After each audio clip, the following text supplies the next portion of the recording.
Detective Tyler informed the EOD coordinator that Jordan wasn't qualified for the serial bomber case because women freeze when the timer counts down. The surveillance room watched him reassign her. What they didn't know, 6 blocks away the suspect had just activated his master sequence, and she was the only operator within the 90-second window who'd worked polymetric chains before. Before I continue the story, please subscribe. I need to reach 1,000 subscribers so I can keep bringing you stories like this every day. It's just one click for you, but it means a lot to me. Thank you.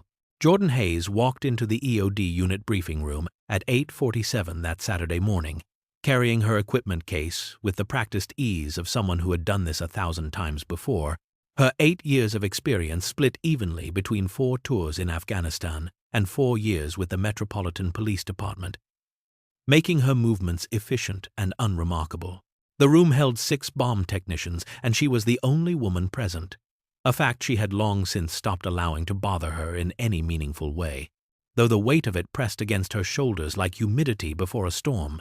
Detective Tyler stood at the tactical board next to EOD Coordinator Barnes, his 15 years of service evident in the way he commanded the space. Late 40s, with a kind of presence that made junior officers straighten their posture. Tyler was explaining that the architect had been active for 6 months now, 12 devices discovered and neutralized, each one more sophisticated than the last, and intelligence suggested a major attack was imminent.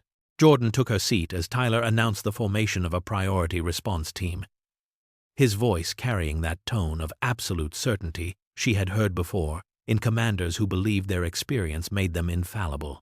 He read the roster slowly as if savoring each name. Marcus, Derek, Scott. Her name did not come. The silence where it should have been felt deliberate, calculated, a message delivered without words.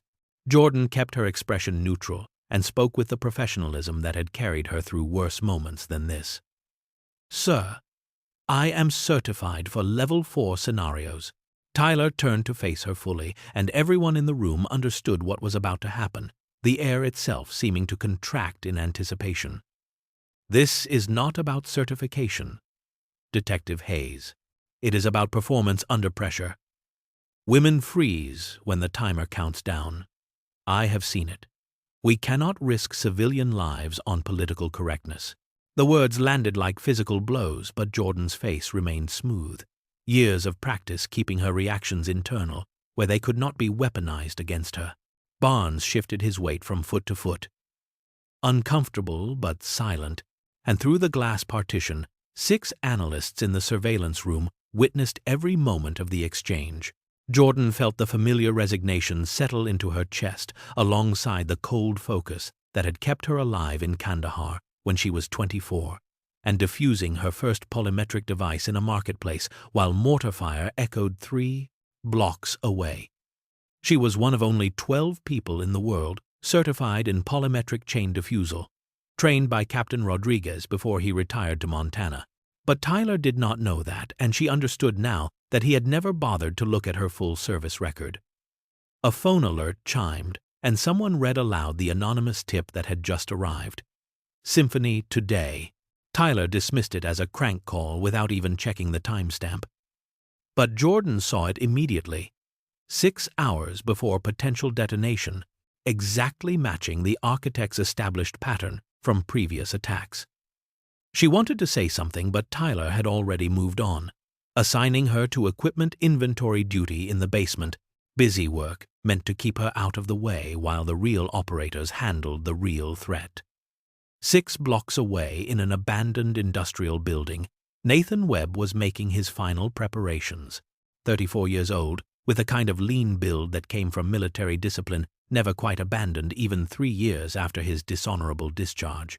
He arranged the 6 devices with a meticulousness that bordered on obsessive, each one a masterpiece of explosive engineering that represented everything he had learned and refined since leaving the army under circumstances he still considered unjust.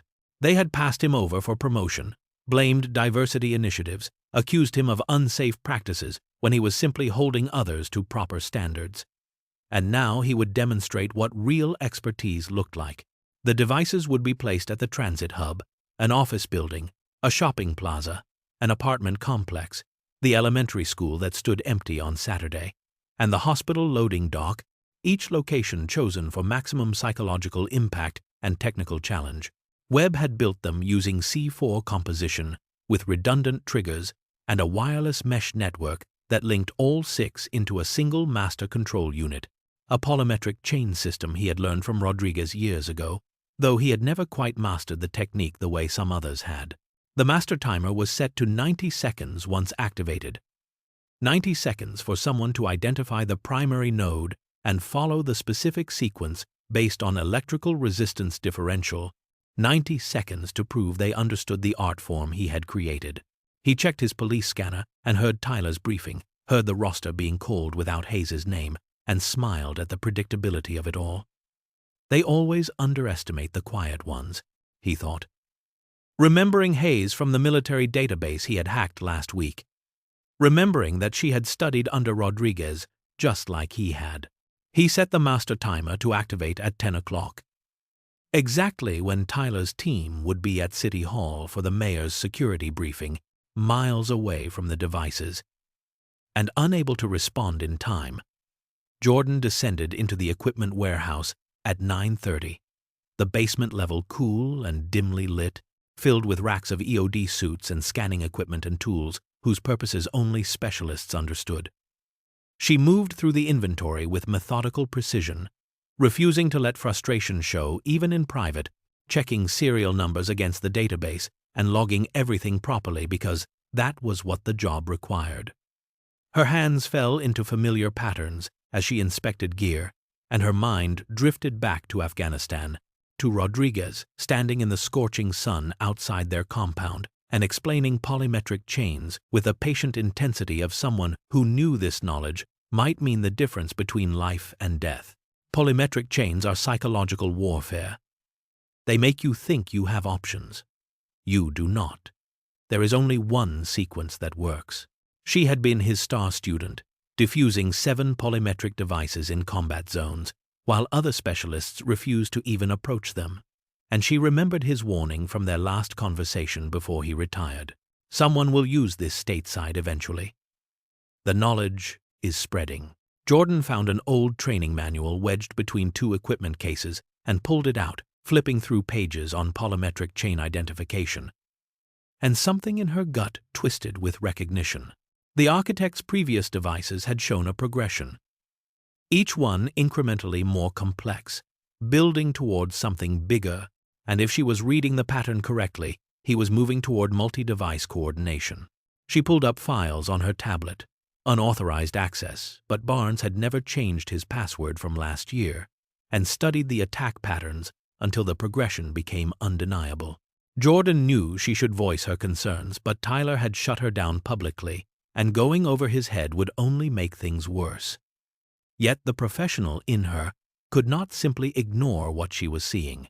She decided to prep a mobile response kit, just in case, loading specialized cutting tools and her portable X-ray scanner into a tactical bag, telling herself it was probably nothing, but unable to shake the feeling that something was very wrong.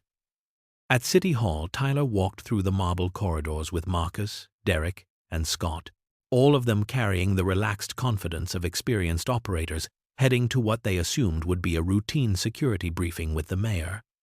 Just another political photo opportunity that came with the job. Marcus made a joke about Hayes, something about how, if she were here, she would probably want them to evacuate the entire city over a suspicious paper bag, and the others laughed in that easy way men do when they think their assumptions are universally shared.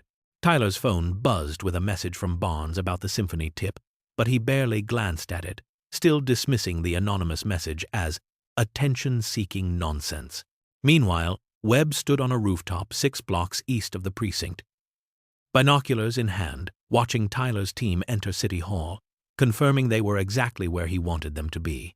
He held the master control device, a tablet-sized unit with a digital timer currently displaying zeros, and felt the satisfaction of a plan coming together perfectly.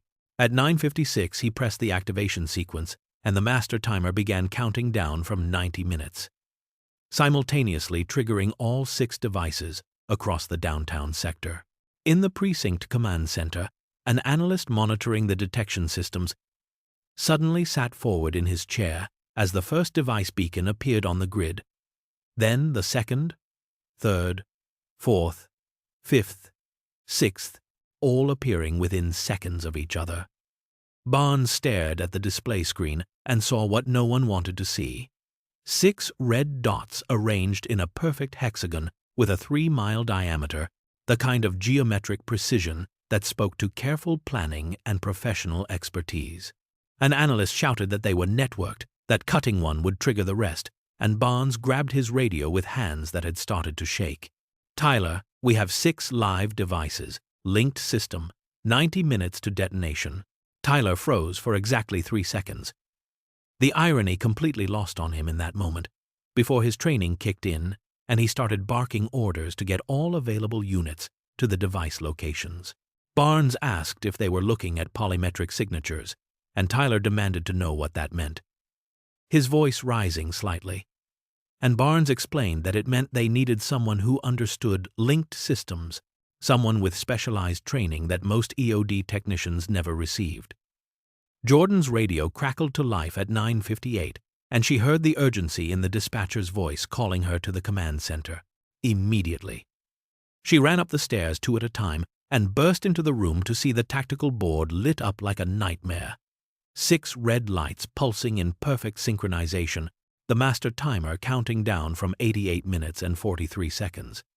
Barnes turned to her with an expression she had seen before in combat, that particular blend of fear and desperate hope. "Hayes, have you seen polymetric chains before?"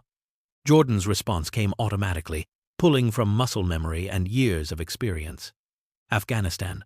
7 times. What is the signature differential?"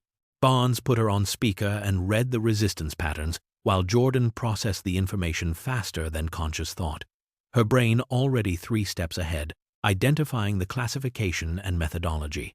That is Class A polymetric. Military grade. Diffusal sequence depends on primary node identification. Tyler's voice came through the radio, and she heard something in it she had never heard before. Uncertainty wrapped around forced authority. "Hayes, you can handle this." Jordan had every right to refuse. Could walk away and let Tyler face the consequences of his assumptions, could cite his own words about women freezing under pressure and watch him scramble for alternatives that did not exist. Everyone in the command center held their breath as they waited for her answer, and she felt the weight of all those eyes pressing against her, felt the pull of ego warring with duty, felt the clarity that came when the choice was not really a choice at all. "I can handle it. I need mobile unit alpha and direct tactical frequency." Tyler's voice again. Smaller now. "You have got it. Hayes, I was wrong." Jordan cut him off because there was no time for apologies, and she needed him focused on logistics, not emotions. "Save it for after, detective. I need technical specs on each device location. Now." She moved quickly through the preparation sequence, stripping down and pulling on the EOD suit that weighed 45 pounds and restricted movement, but provided the only protection she would have, grabbing her portable X-ray scanner and wireless signal detector and the specialized cutting tools she had already packed earlier in what now felt like prescient instinct. She reviewed the device locations on her tablet as Barnes transmitted the coordinates, calculating travel time and diffusal windows in her head with a kind of cold mathematics that left no room for optimism. The transit hub was closest at 6 blocks away. Then she could work systematically through the others if the traffic patterns held and if nothing went wrong, and if she maintained an average of 15 seconds per device, which was faster than she had ever worked before. 87 minutes on the clock. I have got time. Barely. Jordan arrived at the transit hub on a police motorcycle at 10:04.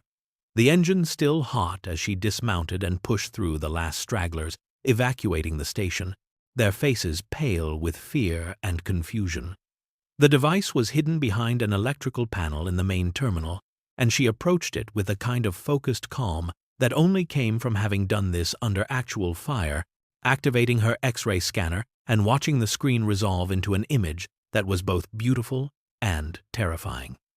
6 linked nodes with different colored wire combinations, each one a puzzle within the larger puzzle, and the master timer visible through the casing reading 85 minutes and 12 seconds.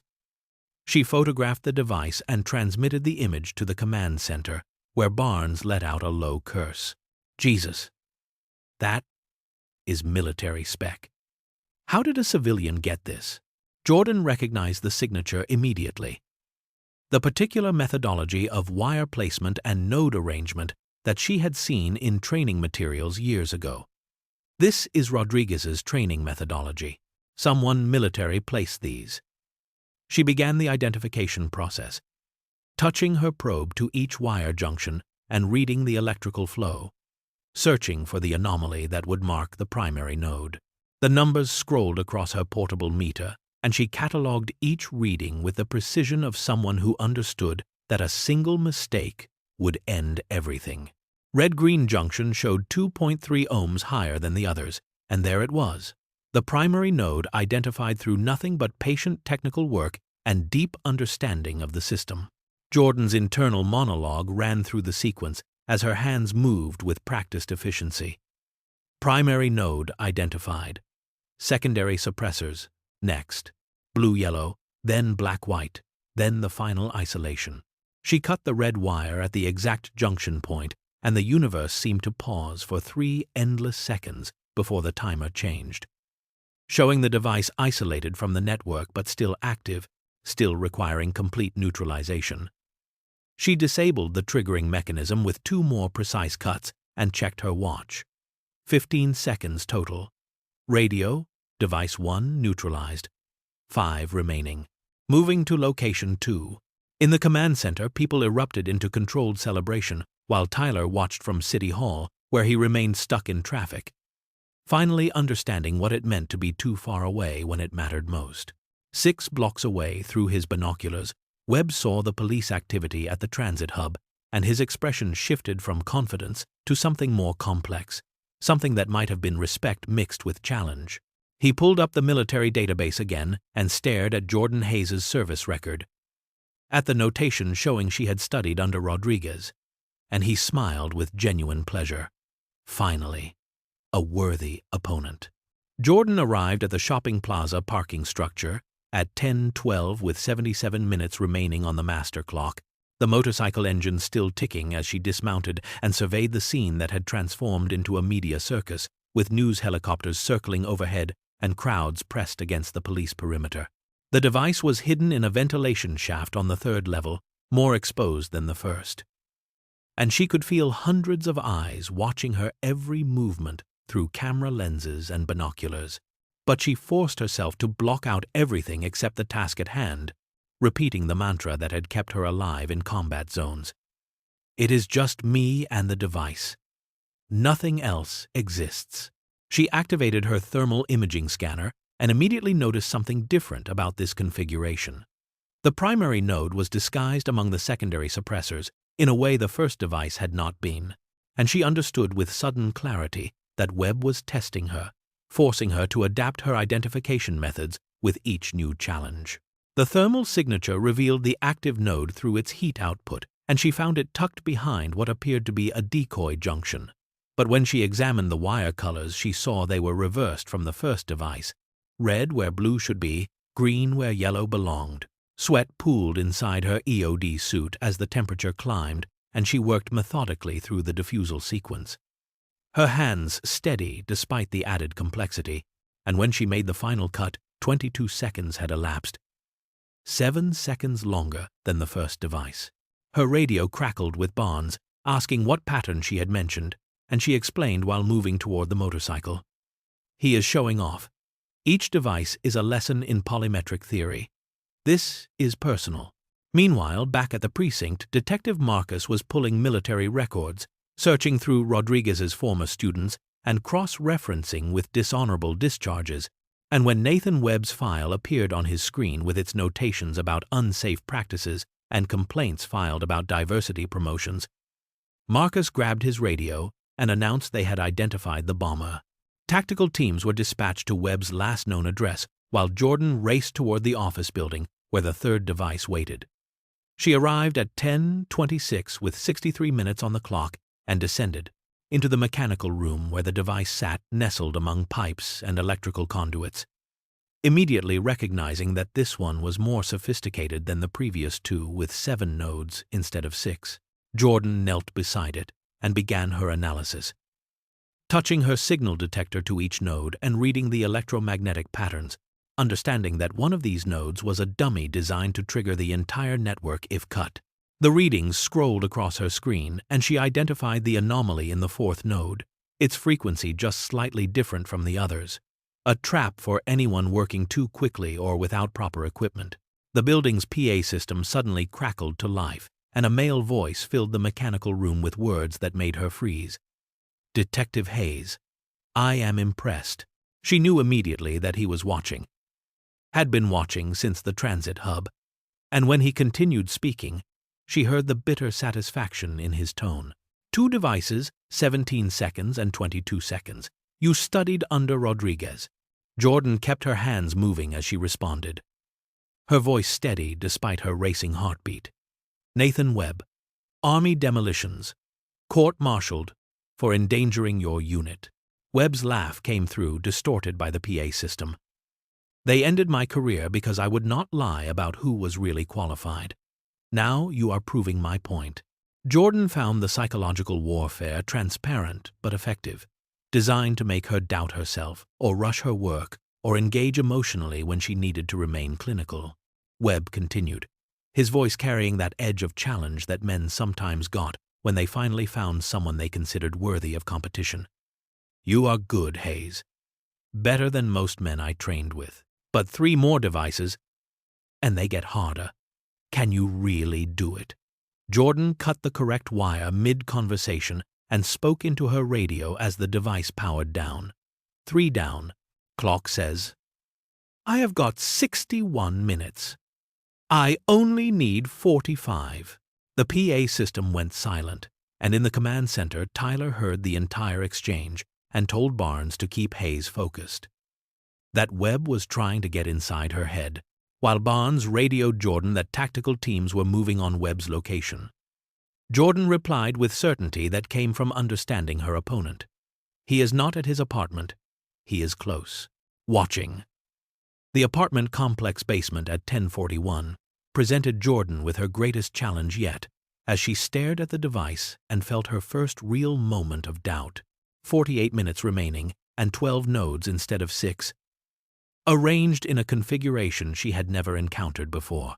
The polymetric chain had branched into 2 separate sequence paths, and she understood with sinking clarity that choosing the wrong path would detonate both, that this was the test Webb had been building toward with each previous device. Her mind raced through every training session with Rodriguez, searching for the lesson that would apply here. And then she remembered his voice from years ago, teaching advanced theory in the Afghan heat. If you ever encounter dual-path polymetric, remember this.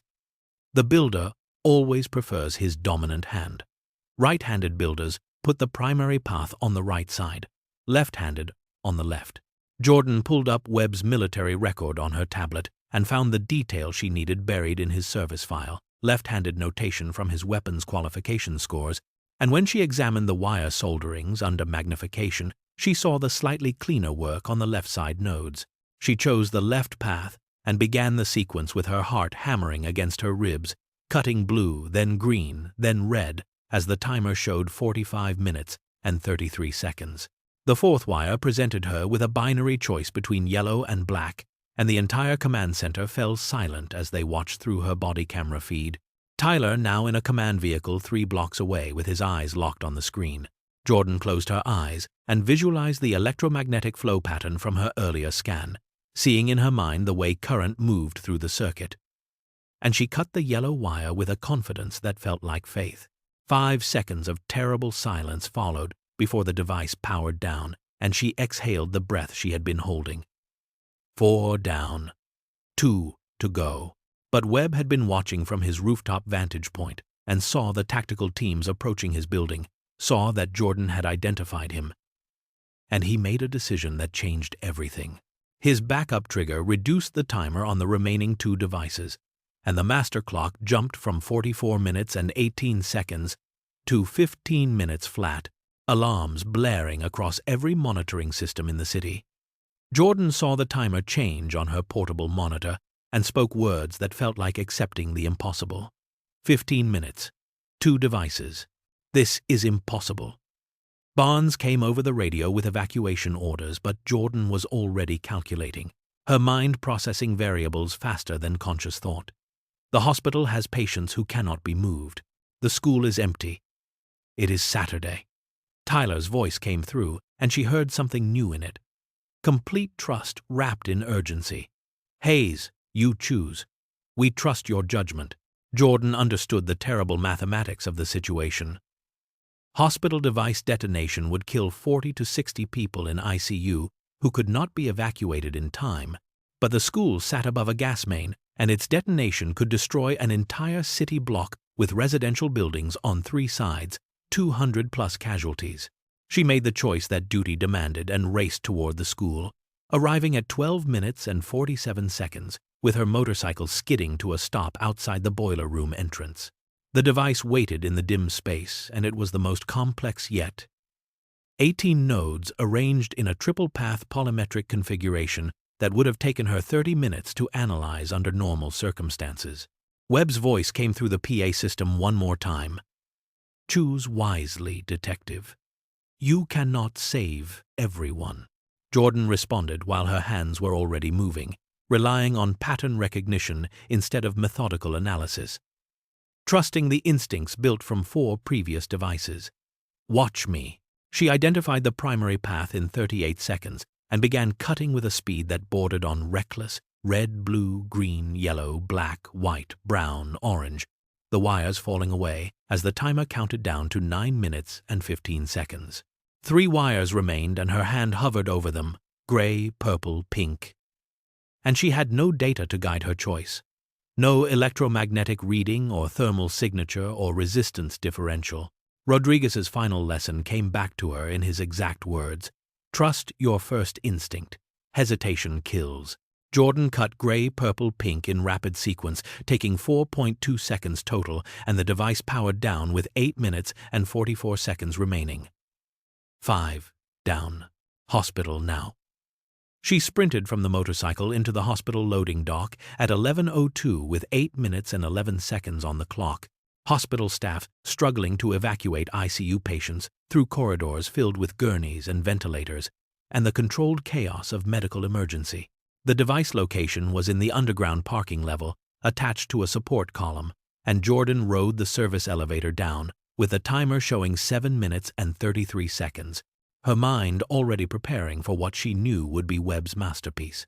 When she saw it, her heart sank with the recognition of something beyond her experience. 24 nodes in a quad-path polymetric configuration with redundant triggers, a master-level design that represented everything Webb had learned and refined. 7 minutes and 8 seconds remained, and Barnes was saying something about getting out, but Jordan cut him off. There is no time to evacuate ICU. I am finishing this. Tyler appeared in the parking garage, and she shouted for him to stay back because vibrations could trigger pressure sensors, but he kept walking toward her, with his face set in absolute determination. I am not leaving. What do you need? Jordan asked where Tactical had found Webb, and learned he was on a rooftop 6 blocks east with a sniper watching him. Then she told Tyler to have them take the shot when she gave the word. She photographed the device and transmitted it to command, asking if Rodriguez was on the phone, and when his voice came through, she felt a surge of relief that nearly broke her composure. Jordan, talk to me. She described the configuration with 6 minutes and 15 seconds remaining, and Rodriguez identified it immediately as the Kandahar Special, the same principle as the embassy device he had made her defuse blindfolded during training. 4 paths, but only one is real. The others are mirrors. When Jordan asked how to identify the real path, his answer was the trust she needed. You already know. Trust yourself. Webb's voice broke in over the hacked frequency. Rodriguez cannot help you. This is beyond even him. Jordan ignored the psychological attack and focused on the node pattern. Seeing with trained eyes that it was not quite symmetrical, one quadrant showing a 0.3 millimeter difference in wire spacing that revealed Webb's left-handed precision. 4 minutes and 44 seconds remained, and she had 24 cuts to make, 284 seconds available, which meant 11.8 seconds per cut, impossible to achieve safely unless she found another way. The innovation came to her with desperate clarity. "Tyler, I need you to cut with me." Simultaneously, Tyler protested that he was not trained, but Jordan explained, with the confidence of someone who had no other options. "You do not need to be. I identify wires you cut when I cut. We can double the speed." Tyler asked what happened if he messed up, and Jordan gave him the truth. "Then we both die." "Your call, detective." Tyler pulled spare cutters from her kit and positioned himself opposite her with hands that remained steady despite everything. "Tell me what to do." 4 minutes and 22 seconds remained when Jordan gave the first instruction, identifying blue wires on both sides and telling Tyler to cut on her mark, their tools moving in perfect synchronization as the device showed 24 nodes reduced to 22. They worked with a rhythm that built across each cut. Jordan calling colors and Tyler responding instantly. Green mark, yellow mark, red mark, the wires falling away. As 20 became 18, became 16, became 14. 2 minutes and 37 seconds remained, with 12 nodes left, and Jordan pushed faster. Black mark, white mark, orange mark, her hands moving with a speed she had never achieved before, while Tyler kept perfect pace beside her. 1 minute and 58 seconds, with 6 nodes remaining, and she could feel the universe contracting to this single moment. These final cuts that would determine whether everyone in the ICU above them lived or died. 3 nodes remained at 47 seconds, and Jordan hesitated because the configuration did not match her memory. Webb had altered the final sequence in a way that defied standard polymetric theory. 39 seconds, and Rodriguez's voice came through, asking what her gut said while Jordan stared at 3 wires, purple, brown, gray, the standard sequence calling for purple, gray, brown, but Webb's left-handed nature suggesting a reversal. 28 seconds, and she made her choice based on understanding rather than procedure. Brown, gray, purple. "On my mark." Tyler responded with words that carried absolute faith. "I trust you." 19 seconds remained when Jordan said mark 3 times in rapid succession, and they cut together in 2.1 seconds, the timer showing 14 seconds as the device stayed active and Jordan's heart stopped beating. 11 seconds passed with the device still live, and she felt time stretching into something elastic and terrible. 9 seconds, and then the device powered down, and all lights extinguished, and the timer froze at 8 seconds remaining. Jordan collapsed against the support column, while Tyler sat heavily on the concrete floor, and they both breathed hard with hands shaking from adrenaline release as the radio erupted with celebration. "All devices neutralized. Hayes, you did it." Tyler looked at Jordan with something like awe in his expression. 93 seconds. 6 devices. You just set the record. Jordan corrected him because it mattered. "We set the record. You cut half of them." The tactical sniper had maintained his sight picture on Nathan Webb throughout the entire defusal sequence, and when the final device powered down at 8 seconds remaining, Webb stood from his rooftop position 6 blocks east with an expression of complete disbelief, staring toward the hospital as if he could see through concrete and steel to witness his masterpiece neutralized. He tried to flee, but tactical teams had surrounded the building during those final minutes, and he was taken into custody at 11:15 without resistance, silent and defeated in a way that suggested he understood the magnitude of his failure. Jordan refused all requests to confront him in the following hours, telling Barnes and Tyler that she did not need closure from a man whose entire worldview had just been disproven by her existence and competence, that the work spoke for itself, louder than any words she could offer. The media frenzy began within minutes as news outlets discovered they had captured the entire operation on police body camera footage. And the headline that spread across every major network read, "Female detective defuses 6 bombs in 90 seconds." After being barred from case, the story gaining traction not just for the technical achievement, but for the morning briefing footage that had leaked to the press, showing Tyler's public dismissal. His quote about women freezing under pressure went viral in the worst possible way, contrasted against split-screen footage of Jordan's steady hands working through the final device, with Tyler cutting beside her. EOD Coordinator Barnes faced immediate questions from department leadership about why he had allowed Tyler to bench the most qualified technician available, and he had no good answers, only uncomfortable admissions about departmental pressure and chain-of-command decisions that looked increasingly indefensible in hindsight. Jordan was evacuated to medical for mandatory post-exposure evaluation, where doctors checked her vitals and looked for signs of shock or delayed stress response, finding her pulse elevated but steady, and her hands showing only the normal tremor that came after extreme adrenaline release. Tyler gave a statement to the press at 2 in the afternoon, and the cameras captured every moment of his visible discomfort as a reporter asked how he responded to Detective Hayes' performance, given his earlier statement that women could not handle explosives under pressure. Tyler's answer came slowly, each word carefully chosen. "I was completely wrong. Detective Hayes is the finest bomb technician I have ever worked with." The clip played on repeat across news cycles for days.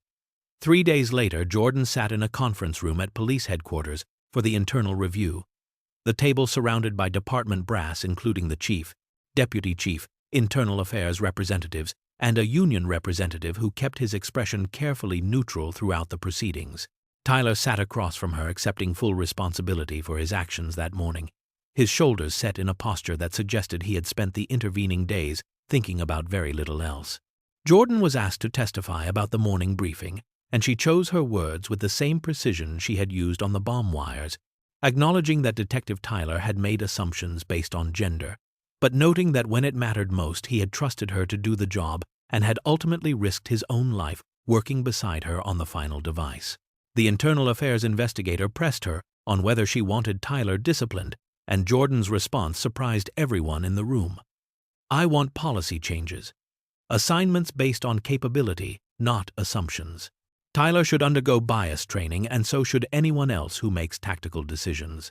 She was not interested in revenge or vindication in the petty sense, but rather in systemic change that would prevent the next qualified woman from being sidelined when lives hung in the balance. Tyler was given the opportunity to make his own statement, and his voice carried a weight that suggested genuine reckoning rather than performative apology. "I let personal bias override professional judgment. Detective Hayes saved lives despite my interference. Not because of my leadership." His voice cracked when he added that his daughter had asked him the night after the incident if girls really could not handle explosives, and he'd had to tell her that he had taught her something false her whole life, that he had been wrong about something fundamental. The review board deliberated for 2 hours and returned with their decision. Tyler would be suspended for 2 weeks without pay. Mandatory department-wide bias training would be implemented within 60 days. And Jordan was offered an immediate promotion to EOD unit supervisor. She declined the promotion with characteristic directness, explaining that she was good where she was, but wanted meaningful input on who got assigned to cases going forward, and the board agreed to create a technical advisory role that gave her exactly that authority. 2 weeks later, the consequences continued to ripple outward through both personal and professional spheres, as Jordan received a phone call from Rodriguez in Montana, his voice carrying that mixture of pride and satisfaction that came from watching a student surpass the teacher. "You surpassed me, kid. 7 devices in combat, 6 in 90 seconds under worse pressure." Jordan deflected the praise the way she always had, crediting his training. But Rodriguez cut her off with the blunt honesty that had made him such an effective instructor. "You had talent. I just showed you how to use it." She received calls from FBI and ATF recruiters offering positions with significant pay increases and prestigious assignments, but declined them all with the simple explanation that her city needed experienced EOD technicians, and she was staying put.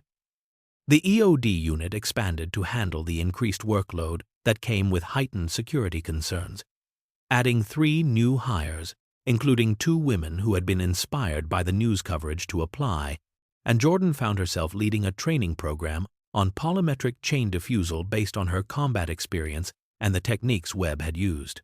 Her former teammates Marcus, Derek, and Scott attended her training sessions with a respect that felt earned rather than obligatory, and she made a point of sharing Webb's psychological tactics and technical innovations because understanding bomber psychology was part of the job. Tyler returned from his suspension with a different demeanor, quieter but more present in a way that suggested he was actually listening instead of just waiting to speak, and he attended Jordan's first training session, sitting in the back row, taking notes like a rookie. Afterward, they had a private conversation in the hallway, where Tyler admitted that he had been doing the job for 20 years and had thought his experience meant he knew everything, but Jordan had taught him that he still had learning to do. Jordan's response came easily because she believed it. We all do. That is what makes us better. Tyler asked if she would be willing to work with him on the next major case as equals, the question carrying genuine uncertainty about whether she would want anything to do with him after everything that had happened. Jordan considered him for a long moment before agreeing with one condition. You are calling me Jordan now, not Hayes. Tyler smiled for the first time since the incident, and the agreement felt like a reset. Deal, Jordan. Call me Mark. Webb's trial preparations moved forward through the federal system, with terrorism charges carrying mandatory minimum sentences that would ensure he never walked free again, and Jordan never visited him in custody, despite multiple requests from him for a meeting. She told the prosecutor that Webb had wanted validation for his worldview, and he would not get it from her, that the best response to his ideology was to continue doing excellent work and proving through action that his assumptions were worthless. Webb was eventually sentenced to 6 consecutive life terms, and his devices became case studies in EOD training programs nationwide, teaching new generations of bomb technicians about polymetric chains and the psychology of bombers who use their expertise as weapons. 6 months after the incident, Jordan stood at a podium during the National EOD Conference, addressing 400 bomb technicians from agencies across the country. Her keynote speech carried by live stream to thousands more watching remotely. She spoke about competence having no gender, about bombs not caring who defused them, and neither should the people who made assignment decisions. And the standing ovation lasted nearly 3 minutes. She found herself mentoring a young female recruit who reminded her of herself at 22. All raw talent and determination with something to prove, and when the recruit asked if she had been scared facing 6 devices, Jordan gave her an honest answer. Terrified. But fear is information. It tells you the stakes. Then you do the work anyway. She taught the recruit that doubt from others could be used as fuel, that when people expected you to fail, your success changed everything, not just for yourself, but for everyone who came after. Tyler's daughter entered the police academy specializing in EOD work, explicitly citing Jordan as her inspiration during her entrance interview. And Tyler watched her training with an expression that mixed pride with reflection on his past biases. He told Jordan one afternoon that his daughter wanted to be like her, and Jordan's response carried the forward thinking that characterized her approach to everything. Tell her to be better than me. That is how progress works. The institutional changes continued to compound as the police department overhauled its policies to ensure gender-blind tactical assignments based on measurable capability rather than subjective assessment, and other departments across the country began implementing similar reforms using the Metropolitan Police Department as a model. 6 months after she had been dismissed from the briefing room, Jordan found herself back in the equipment warehouse basement, the same space where she had been assigned inventory duty while Tyler's team prepared for a threat they could not handle. A new trainee entered carrying himself with the particular confidence of someone trying to prove themselves, male and eager, and slightly cocky in the way young operators often were. Detective Hayes, I heard you are tough. I can handle anything you throw at me. Jordan smiled and remembered Tyler's words from that morning 6 months ago, remembered the certainty in his voice when he had said, "Women freeze under pressure," and she responded with a kind of direct challenge that separated those who talked from those who performed. Confidence is good, but arrogance gets people killed. Let us see what you know about polymetric chains. The trainee admitted he had read about them in training manuals, and Jordan corrected him with the voice of someone who had learned through fire. Reading and doing are different. Come with me. I will show you what 90 seconds of real pressure feels like. She walked toward the training facility, thinking about how 6 months ago she had been dismissed for her gender, and today she was reshaping how the entire department trained and thought about capability. She had not just defused 6 bombs that morning. She had detonated assumptions that had been built up over decades, and the real explosion had not been in the devices themselves, but in the minds of everyone who had said she could not do what she had just proven possible. Jordan entered the training room where 20 recruits waited, and she noted with satisfaction that half of them were women, a ratio that would have been unthinkable before that Saturday morning. She set the timer on the training device and looked at the sea of faces, watching her with anticipation and respect. Okay, who wants to learn how to save a city? Every hand in the room went up, and Jordan felt something settle in her chest that might have been contentment, or might have been the quiet satisfaction of knowing that the work she had done that day would echo forward through time, changing not just policies but possibilities for everyone who came after her.